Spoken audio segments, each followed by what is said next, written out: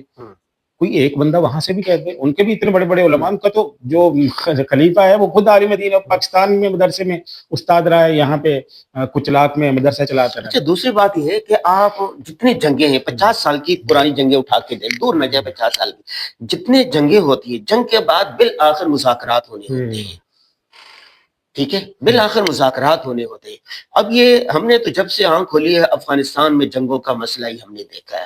80 کے دہائی سے لے کے اب تک 50 سال ہو گئے، جنگیں کہ مذاکرات کے ذریعے مسئلہ حل کیوں نہیں ہو رہا. نمبر 2، جب سے ہم نے آنکھ کھولی ہے ایران امریکہ جنگیں، مشرق وسطیٰ میں جنگیں ہو رہی ہیں، ان کا کوئی مل بیٹھ کر کوئی ٹیبل کیوں نہیں نکالیے جائے، مذاکرات کے ذریعے کوئی حل کیوں نہیں نکالیا جائے؟ دیکھیں مذاکرات کے ذریعے اگر سارے حل نکل رہے ہوتے تو دنیا کے اندر امن ہی امن ہوتا ہے. مسئلہ تو یہی ہے کہ مذاکرات پہ دونوں مذاکرات ہی تو کر رہے تھے، امریکہ اور ایران کے مذاکرات ہی تو چل رہے تھے نا.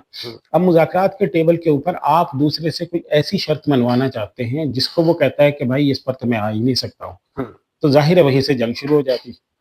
پاکستان اور افغانستان کے کتنے مذاکرات چلے، پاکستان نے صرف اتنا مطالبہ کیا کہ آپ ٹی ٹی پی کو ہماری طرف نہ آنے دیں. اگر آپ کہتے ہیں وہ بھی جو پاکستان میں لڑنے کے لیے آ رہے ہیں ان کو اپنا اسلحہ دے کر نہ بھیجیں، ان کے ٹریننگ سینٹر اپنے پاس ختم کر دیں، ان کی تشکیلات نہ آنے دیں. نہیں، ان کا یہ کہنا تھا کہ یہ ہمارے کنٹرول میں نہیں ہے. نہیں، انہوں نے دیکھیں وہ یہ کنٹرول میں نہیں ہے یہ تو کہتے ہیں، لیکن ساتھ انہوں نے یہ بھی کہا کہ اتنے 10 ارب ڈالر دے دو یا 10 ارب روپے دے دو تو ہم ان کو دوسرے علاقے میں شفٹ کر دیتے ہیں. تو بھائی اگر تمہیں یہ سب پتا ہے کہ یہ لوگ ادھر رہ رہے ہیں، ان کو ہم نے وہاں دوسری جگہ پہ شفٹ کرنا ہے، اور اس کے بعد دبئی راضی ہو گیا اور انہوں نے دبئی سے پیسے لے کر پتہ نہیں ان کا کیا کیا، لیکن بہرحال اس پہ بھی بہت سی میڈیا پہ خبریں موجود ہیں کہ وہ پیسہ بھی ضائع ہو گیا، لیکن وہ شفٹ نہیں ہوئے پاکستان کے بارڈر سے. اچھا ابھی دیکھتے ہیں، اب اس جنگ کے ہم اختتام کی طرف اگر بڑھیں تو اسرائیل امریکہ ایران کی جو جنگ چل رہی ہے بڑی، یہ کیا پورے خطے کو اپنی لپیٹ میں لے لے گی یا یہ رک جائے گی؟ دیکھیں یہ تو چھوٹی جنگ نہیں لگتی اس وجہ سے کہ یہ تو اس پورے خطے کے اندر اسرائیل کی بالادستی کی جنگ ہے اصل میں، اور اسرائیل کے مقابلے میں جو بھی طاقت مضبوط ہوگی اس کو امریکہ اسی طرح کرے گا. عالمی اسلام میں خصوصاً جو مشرق وسطیٰ کے عرب ممالک ہیں ان کے پاس بہت محدود آپشنز ہیں. ان کو اپنی طاقت بڑھانی ہے، ان کو اپنے آپ کو ناقابل تسخیر بنانا ہے، ایٹمی پاور بننا ہے، ورنہ کسی ایٹمی پاور سے ایگریمنٹ کرنے ہوں گے تاکہ وہ اپنے تحفظ کو یقینی بنا سکیں. کیونکہ ابھی بھی آپ نے اسی ہفتے میں امریکہ کا جو سفیر اسرائیل میں ہے اس نے پھر وہ اعلان کر دیا ہے کہ بھائی وہ فرات سے لے کر اور نیل تک جو ہے وہ سارا خطہ جو ہے وہ اسرائیل کا ہے. تو یہ باتیں یعنی جب ان کے ذہن میں، اور وہ بار بار اس کو دہرا رہے ہیں، اور اسرائیل کے جو توسیع پسندانہ عزائم ہیں وہ پوری دنیا سے چھپے ہوئے نہیں ہیں. نہیں، ایران ہی کو نشانہ کیوں بنایا جا رہا ہے؟ اس خطے میں تو پاکستان بھی پیٹ میں طاقت ہے. دیکھیں اس خطے کے اندر پاکستان ایران کو نشانہ بنانے کی وجہ یہ کہ ایران ابھی ایٹمی طاقت بنا نہیں ہے، اس کے پاس افزودہ یورینیم موجود ہے. پہلے کہا جا رہا تھا کہ وہ 90% تک افزودہ یورینیم ہے جو کہ جس سے ایٹم بم بنتا ہے، لیکن جو ابھی صورتحال سامنے آئی اس میں 60% تک افزودہ یورینیم. یہ تو عرب ممالک کے حق میں ہے نا، یہ ایران کا ایٹمی پاور ہونا یہ تو عرب ممالک کے حق میں، تو وہ کیوں ان کے ایران کے مخالف ہیں؟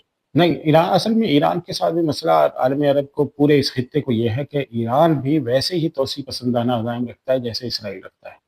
ایران بھی تو پھر اپنے اس تمام طاقت کو استعمال کرتا ہے عالم اسلام کو کمزور کرنے کے لیے. ایران سے ملنے والے جتنے بھی اسلامی ملک ہیں وہاں پہ انہوں نے اپنے مذہب کی، اپنے مسلک کی جو ہے تحریکات شروع کی ہیں، تبلیغ شروع کی ہے، وہاں پہ انقلابات لے کر آیا، کوئی نہ کوئی انریسٹ اس نے پیدا کیا ہے۔ آپ بحرین کو دیکھیں 50% انہوں نے اپنے قبضے میں لے لیا ہوا ہے، صحیح ہے۔ قطر والے بڑی مشکل سے بچے ہوئے ہیں ان کے سے، یمن کے اندر دیکھ لیں انہوں نے کیا حشر کر دیا، عراق کے اندر انہوں نے قبضہ کر لیا، پھر شام میں ان کا کتنا انفلوئنس رہا ہے۔ تو یہ پورا جو خطہ ہے عالم عرب میں، تو اس میں اس پورے خطے پہ بالادستی کا وہ دوسرا بڑا گھوڑا ہے اس میدان کا۔ اب عام آدمی، عام مسلمان ان حالات میں جب وہ دیکھتا ہے کہ جنگیں ہو رہی ہیں، مسلمان آپس میں مر رہے ہیں، دوسرے شہید ہو رہے ہیں، قتل غارت، کیا کریں؟ دیکھیں اس میں سب سے اہم سبق تو وہی ہے جو قرآن مجید نے مسلمانوں کو دیا ہے کہ اعدوا لهم ما استطعتم من قوة، کہ تیاری کا مرحلہ وہی ہوتا ہے جب جنگ نہ چھڑی ہوتی ہے۔ جنگ چھڑ جاتی ہے پھر آپ کے پاس آپشن بہت تھوڑے ہوتے ہیں۔ نہیں، وہ تو تو حکومت ابھی تیاری کرے گی نا، عوام کیا کرے گی؟ ہاں، عوام یہی کرے کہ اپنے ملک کو مضبوط کریں، اپنے دفاع کو مضبوط کریں، اپنے اقتصاد کو مضبوط کریں، اپنے جو ملک ہے اس میں استحکام لانے کی کوشش کریں، آپس میں اتحاد و اتفاق پیدا کریں۔ آپ کا جو دشمن ہے وہ بہت بڑا ہے، اس کی تیاری بہت بڑی، اس کے ہدف بہت واضح ہیں، اور کم از کم یہ ہے کہ اگر اس کا دست و بازو نہیں بن سکتے کہ فیک نیوز نہ پھیلائے، ایک نیوز نہ پھیلائیں، غلط پروپیگنڈا نہ کرے اپنے خلاف۔ ایسے ہی ہے، اور اپنے ملک کو کمزور نہ کریں۔ اس وقت تو بدقسمتی یہ ہے کہ آدھے زیادہ میری آپ دیکھیں، اتنے افسوس کی بات ہے کہ ایک شہید ہو جاتا ہے فوجی، ابھی یہ لیفٹیننٹ کرنل شہید ہوئے ہیں، تو ان کی والدہ کی ویڈیو کے اوپر لافٹر کے کمنٹ کر رہے ہیں، لافٹر کے ریئیکٹ کر رہے ہیں۔ یہ پاکستانی ہیں کیا؟ یعنی ایک آدمی آپ کے ملک کے لیے شہید ہو رہا ہے اور آپ اس کے اوپر ٹھٹھے اور مذاق اڑائے تو دشمن کی زبان بول رہے ہیں۔ تو مطلب کم از کم اپنے ملک سے اتنی محبت ہونی چاہیے کہ آپ اس کے نفع نقصان پہ خوش ہو سکیں، اس کا نفع ہو تو خوش ہوں، نقصان ہو تو آپ غمگین ہوں۔ اور دوسرا یہ ہے کہ اللہ تعالیٰ سے عافیت مانگنی چاہیے، عافیت مثلاً مانگے، دعاؤں کا اہتمام کرنا چاہیے، چونکہ جب اتنے لیول پر اتنی سنہری میں جنگیں ہوتی ہیں تو کوئی بھی اور اللہ کا بے شکر گناہ آدمی مارا جا سکتا مارا ہے جا اس میں۔ سکتا ہے، اور سب سے بڑی چیز اللہ کا شکر ادا کرنا چاہیے کہ اللہ تعالیٰ نے آپ کو مضبوط بنایا ہے۔ اگر آپ کے پاس یہ طاقت نہ ہوتی تو آپ کو تو ختم کر چکے ہوتے آپ کے دشمن، چیر پھاڑ کر چکے ہوتے۔ یہ جو فتنۃ الخوارج ہے، یہ وہ کتنی یہ طرف سے اپنے انڈیا لے فتنے ہیں۔ چکا ہوتا، ظاہر انڈیا، ہے وہاں اسرائیل، یہ سارے۔ انڈیا اپنی طرف سے نہیں آ سکا تو وہ دوسرے راستے سے آ رہا ہے، تیسرے راستے سے آ رہا ہے۔ آپ کے دشمنوں کے پاس اربوں ڈالر کی سرمایہ کاری موجود ہے اور وہ آپ کے اوپر مسلسل وار کر رہا ہے، اور جس پہ وار ہو رہے ہیں وہ آپس میں لڑائیوں میں لگے ہوئے ہیں۔ تو یہ بہت بری چیز ہے کہ کم از کم جو آپس کے اختلاف اور انتشار ہیں، ایک تو یہ ختم کرے، دوسرے صبح شام کی مصنون دعاؤں کا بھی مصنون اہتمام، دعائیں۔ اللہ مسبب الاسباب ہے۔ ہاں، اور حضور صلی اللہ علیہ وسلم نے فرمایا کہ لا تتمنوا لقاء العدو، کہ جب جنگ نہ چھڑی ہو تو دشمن کی تمنا نہ کیا کرو کہ ہم ہوتے تو کیا کر دیتے۔ ہاں، صلی اللہ العافیہ، اللہ تعالیٰ سے عافیت مانگو، عافیت اسلام۔ مانگو۔ ہاں، جب جنگ چھڑ جائے پھر فثبتوا، پھر ڈٹ جاؤ، پھر ڈٹ کے لڑو۔ تو اس وقت تک ہم اللہ سے عافیت مانگے کہ اللہ ہمیں ان سے بچائے، بڑے بول سے بچائے، تکبر سے بچائے، مسلمانوں کے خون سے ہاتھ رنگنے سے بچائے کہ اس کی کوئی بخشش نہیں ہے۔ تو ان ساری چیزوں سے بچنے کی کوشش کریں، تو اور پاکستان پہ شکر ادا کریں، اس کی طاقت کو کمزوری میں نہ بدلیں، اس کو مزید طاقتور بنانے کی کوشش کریں۔ جی ناظرین، آپ نے دیکھا کہ ہم نے یہ جو جنگیں چل رہی ہیں، پاک افغان جنگ ہے، اسرائیل امریکہ مل کر ایران کے ساتھ جنگ ہے، ایران نے آگے حملے کیے ہیں، اس پر ہم نے ایک تجزیہ کیا ہے۔